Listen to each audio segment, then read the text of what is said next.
성도님들이 잘 아시는 아주 유명한 말씀이죠. 아벨의 제단과 가인의 제단을 우리가 배울 수 있는,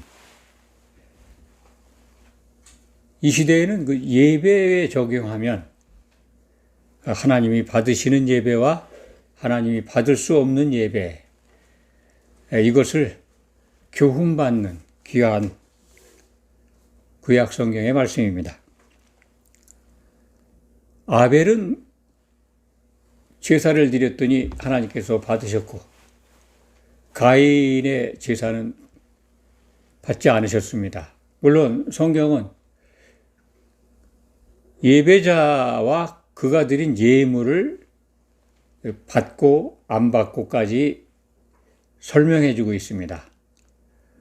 이것을 적용한다면 신약 성도들, 교회에 들어와 있는 우리들, 하나님이 모든 예배를 다 받지 않는 것을 오늘 말씀을 통해서도 가르침받게 됩니다. 누구나 다 기독인이라면 예배를 드립니다.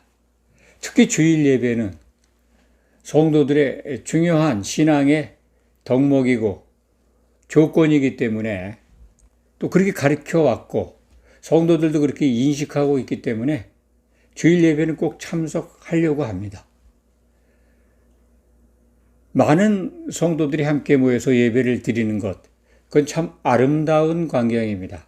하나님이 기뻐 받으시는 예배라면 정말 모두가 사모해야 되고, 그 예배를 위해서 한 주간 경건하게 생활을 영위해야 합니다.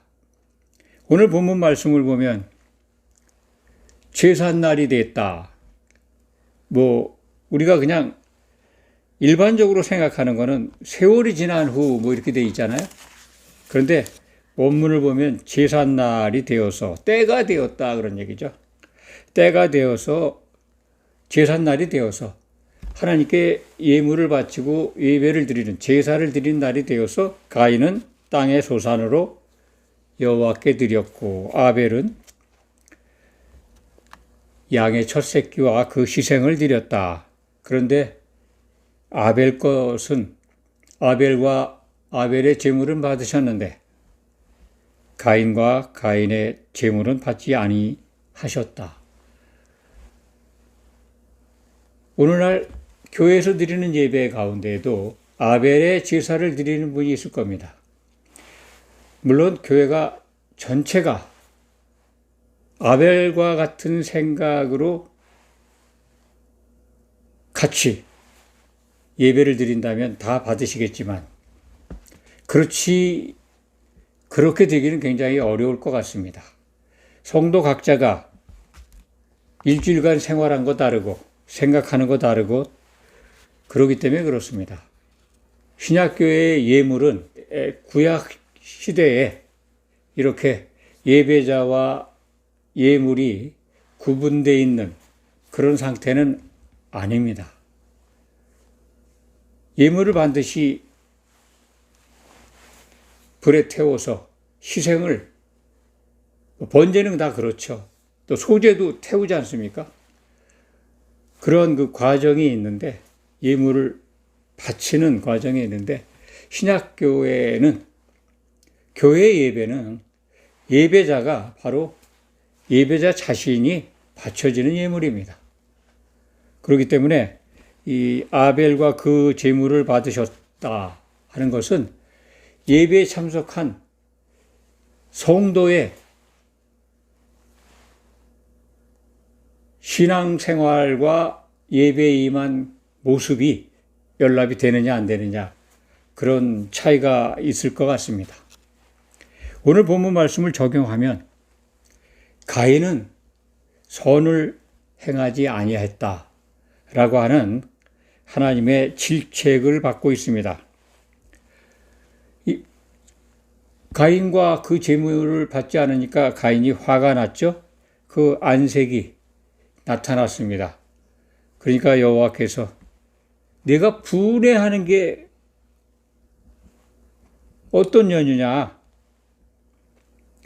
내가 선을 행하고 있다면 네 얼굴이 붉어지지 않고 내 앞에 얼굴을 못 들 이유가 없지 않냐? 너는 네 앞에 죄가 있는데 내 마음 안에 있는 내 죄의 문을 다스리라. 이거 우리말 번역은 문이라는 말씀이 없습니다만 죄를 다스리라 그러는데 사실은 마음의 문이겠죠. 죄가 들락날락하는 그 마음을 잘 관리해서 죄가 너를 다스리지 못하게 막아라. 우리가 죄를 다스릴 수는 없습니다. 죄에 우리가 미혹돼서 끼어들지 않도록 우리 마음을 다스리는 것이지 죄 자체를 통제하거나 컨트롤할 수는 없죠.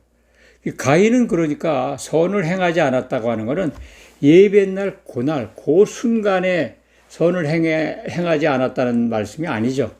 오늘 본 말씀을 보면 그렇지 않습니까? 평소에 농사를 짓건 농사를 지은 곡물로 예배를 드린 거 그 자체가 선하지 않다는 뜻이 아닙니다.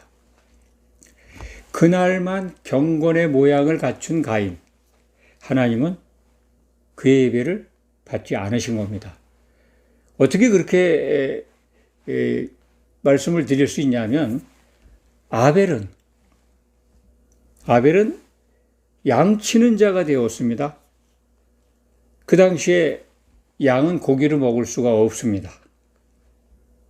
털을 깎거나 죽여서 가죽으로 옷을 해 입는 것 그런 용도였을 겁니다. 그러니까 생활에 도움이 되는 건 아니었습니다. 그런데 아벨은 양치는 자가 되었습니다. 하나님이 기뻐하시는 게 뭔지를 알았다라고 우리는 추측할 수가 있습니다.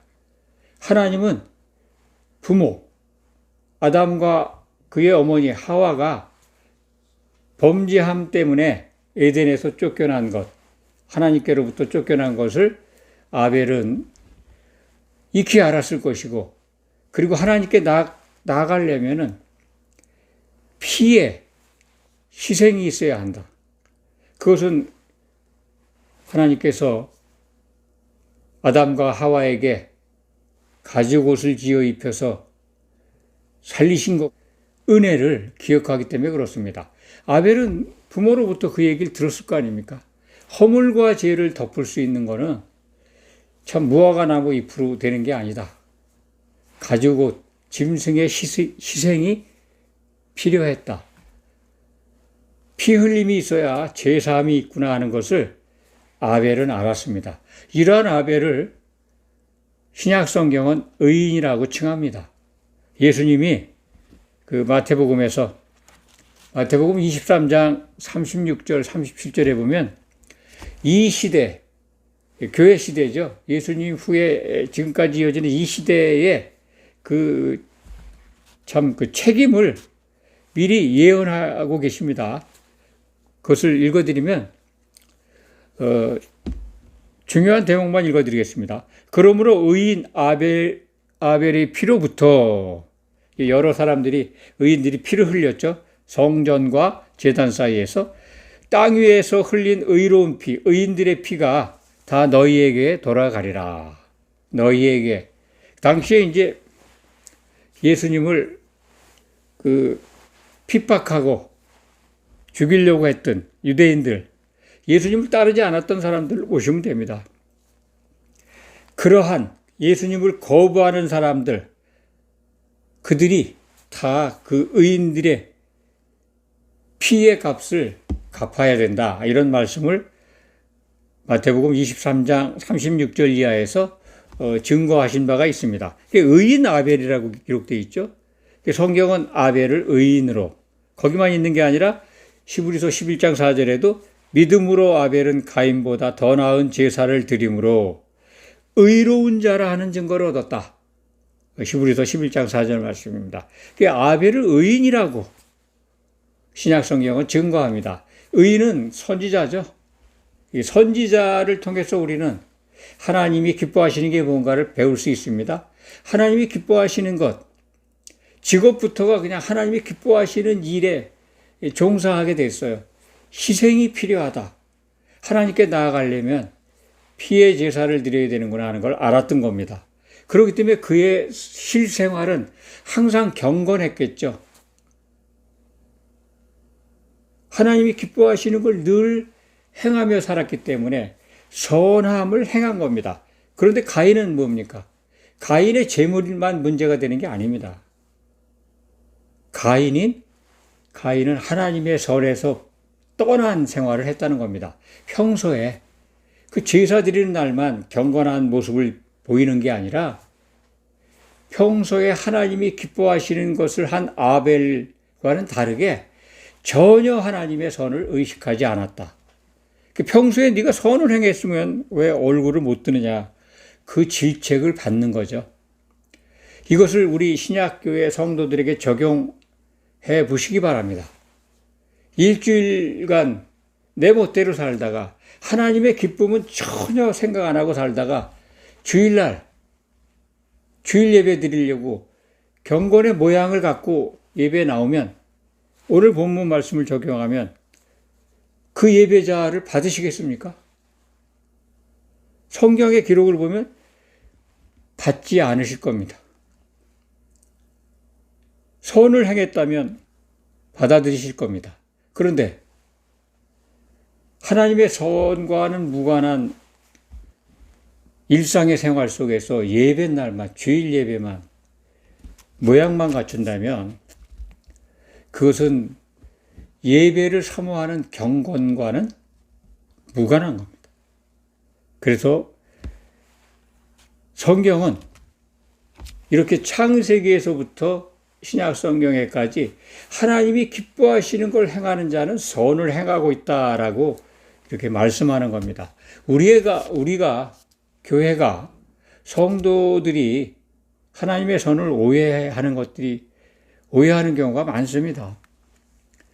하나님의 선, 하나님이 기뻐하시는 것을 잘못 이해하니까 분주하게 신앙생활하고 또 열심을 내서 뭔가 이 하나님의 기뻐하시는 것으로, 그런 것들을 하나님이 기뻐하시는 것들로 오해해서 이 신앙생활하는 분들이 매우 많습니다. 하나님이 기뻐하시는 것은 기회 있을 적마다 말씀을 드립니다. 예수님이 다시 오시게 하는 겁니다. 결혼하러 오실 예수님이 다시 오시도록 성도 각자가 흠이 없이 보존되는 겁니다. 흠이 있다고 하는 것은 예수님의 몸에 장애를 일으키고 자기 자신도 붙어 있지 못하고 다른 지체들도 오염되게 하잖아요. 회방하게 하잖아요. 그건 선하지 않은 겁니다. 한 몸을 이루게 하시는 성령을 회방하는 죄를 범하게 됩니다. 그건 선하지가 않죠. 그래서 신약 시대 교회 성도들에게 영과 진리로 예배할 것을 우리에게 명령하고 있습니다. 예수님이 공생의 기간 중에 요한복음 4장 23절, 24절인가요? 거기에서 그렇게 말씀을 하고 계십니다. 영과 진리로 예배를 드리라. 오직 그리스도의 생각과 그리스도 안으로, 영이라고 하는 것은 인간의 혼 속에 생겨 있는 사람 각자의 생각들을 다 내버리고 오직 예수님 안에서 예수님의 생각으로 같아진 상태에서 예배를 드리라. 영과 진리로 예배를 드리라. 그러한 영과 진리의 예배를 사도 바울은 로마서 12장 1절에서 한 제물로 산 제사를 드리라. 너의 몸들을, 모인 지체들이 한 몸을 이루어서 하나의 산 제물로 살아있는 하나님이 기뻐 받으시는 예물로 드리라. 예배자들이 예수님의 생각으로 같아져서 하나님께 예배를 드리라. 그것이 아주 합당한 예배다라고 선언하고 있습니다. 그것을 기억하신다면 아벨이 하나님께 선을 행해서 아벨이 드린 제사와 그 자신이 연락받은 것과 같이 신약시대의 성도들도 그와 같이 하나님이 기뻐하시는 것 선을 행하면서 일주일 일상을 보낸다면 주일 예배는 하나님이 기뻐 받으실 겁니다. 그렇지 않고 예수님의 생각과 전혀 무관하게 살다가 주일날만 모양만 가꾸고 나와서 예배 드린다면 받으실 수가 없는 예배라고 저는 생각을 합니다. 그것을 오늘 본문 말씀을 통해서 꼭 마음에 새김질하시고 오늘 주일 예배 드린 모든 분들 정말 내가 드린 예배가 하나님께서 연락하셨을까? 내가 드린 예배 받으셨을까? 한번 반문해 보시기 바랍니다. 그거에 대한 답, 내가 정말 오늘 주일날 드린 예배 받으셨나 안 받으셨나 궁금하시면 신약 성경에 기록되어 있는 예수님의 생각, 그것을 주목해 보시기 바랍니다. 그게 자기가 스스로 진단할 수 있는 키트입니다. 셀프 진단 키트입니다. 그 속에 하나님이 기뻐하시는 것들이 다 들어있으니까요. 내가 평소에 예배 시간 외에 경건을 갖고자 하는 여러 성도들이 모인 그 시간 외에 내가 생각 속에서 하나님을 기쁘시게 하면서 일상을 살았는가? 하나님이 선하게 여기는 일들을 내가 그 일들에 몰입해서 살았는가 하는 것을 되새겨보면서 그렇지 않다면 돌이키는 지혜가 있기를 간절히 소망합니다. 기도하겠습니다.